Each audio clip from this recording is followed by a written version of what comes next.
அவர் பேச நிறைய விஷயங்கள் சார். ஒவ்வொன்றா பார்க்கறதுக்கு முன்னாடி, ஏன் அந்த 5000 பேருக்கு மட்டுமே அனுமதி?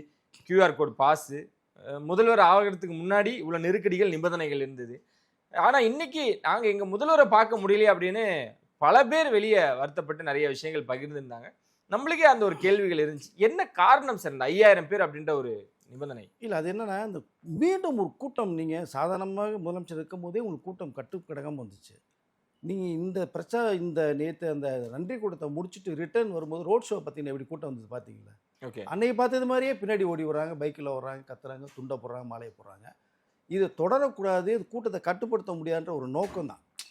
இப்ப இவர் நினைச்சாருன்னா அன்னைக்கு கட்டுப்பாடுகள் நிறையா இருந்துச்சு, பாதுகாப்பு குறைபாடுகள் நிறையா இருந்துச்சு, 5000 பேர் தான் குடுத்தாங்களோ. இப்ப இவர் நினைச்சாருன்னா 50,000 பேருக்கு பண்ணிட்டு போயிடலாம். ம், ம். பட் அது விரும்பல அவரு. மீண்டும் ஒரு கூட்டத்த சேர்க்க வேண்டாம். இப்ப நம்ம அன்னைக்கு சொன்னது வந்து டக்குன்னு என்ன பண்ணுவாங்கன்னா, அன்னைக்கு 5000 பேரோட போனீங்க வந்தீங்க. இன்னைக்கு நீ முதலமைச்சர்லாம் 50,000 பேர் கூட்டத்த சேர்க்கிறீங்களா? அந்த கூட்டத்துல யார் வருவான்னு தெரியாது ஃபர்ஸ்ட் ஆஃப் ஆல். திரும்பி ஓகே. மீண்டும் ஒரு சம்பவம் நடந்துடக்கூடாது. பட் முதலமைச்சர் இருக்காங்க, கண்ட்ரோல் காவல்துறை இருக்கு, எல்லாமே இருக்கு, உளவுத்துறை இருக்கு, எல்லாம் ஓகே. பட் அந்த பாதுகாப்பு நலன், மக்கள் நலன், அவருடைய மக்கள் நிம்மதியா போகணும். முந்தைய கட்டுப்பாடு நான் ஃபாலோ பண்ணுறேங்கிற இப்போ அதுதான்.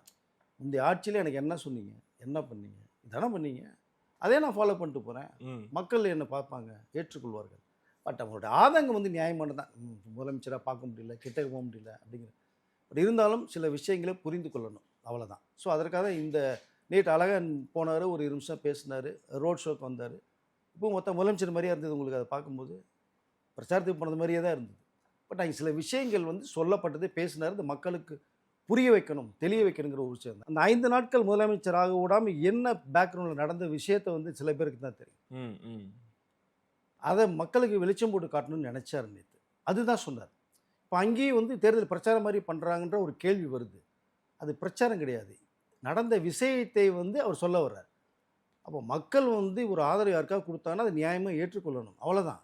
நமக்கு கொடுக்கல, அடுத்த தடவை கொடுக்கறதுக்கு ட்ரை பண்ணணும் எல்லா பேரும். Okay, okay. 108 பேர் கொடுத்துருங்க, அது இன்னும் சேர்த்து கொடுத்தா சிறப்பாக இருக்குன்னு சிரிச்சுட்டே சொன்ன ஒரு விஷயம் ஒன்று இருக்குது. அப்போது நீங்கள் 5 நாட்களாக முதலமைச்சரை விடாமல் தடுக்கப்பட்டு எதிரி முதிரியுமா 60 ஆண்டு காலம் இருந்த 2 பேர் ஒன்று சேர்ந்து அவர் முதலமைச்சராக விடாமல் ஒரு விஷயம் நடக்கும்போது உங்கள் கூட்டணியில் இருக்கக்கூடிய மற்ற கட்சியில் வேட்பாளருக்கே பிடிக்கல இல்லை உங்களுக்கு. அதை இப்போ அதாவது நினைக்கவே முடியாத ஒரு விஷயத்தை வந்து நீங்கள் நினைக்கிறீங்க, பேசுகிறீங்க போது தான் அது ஏற்றுக்கொள்ள முடியவில்லை. அதெல்லாம் கூட்டணியிலேருந்து வெளில ஆதரவு தெரிவிக்க வந்தாங்க. யார் பிடிஎம்னு ஒருத்தர் வரக்கூடாது நீங்கள் எது சொன்னீங்க? ஆரம்பிக்கப்பட்டதே அதுதான் நோக்கம். இப்போ என்டிஏ கூட்டணியில் அவங்க இருக்காங்க. அப்போ நீங்கள் சேர்த்தீங்கன்னா எல்லாம் ஒன்றா போயிடும் இல்லையா? அப்போ இவர்களுக்கு பேர் என்ன ஆகும்? அதான் வெளியில் வந்து ஆதரவு தந்தது. பார்த்தாங்க, அமைச்சர்கள் நீ கண்டிப்பாக இடம்பெறணும்னு சொல்லி விஜய் அவர்களுடைய அன்பு கட்டளை.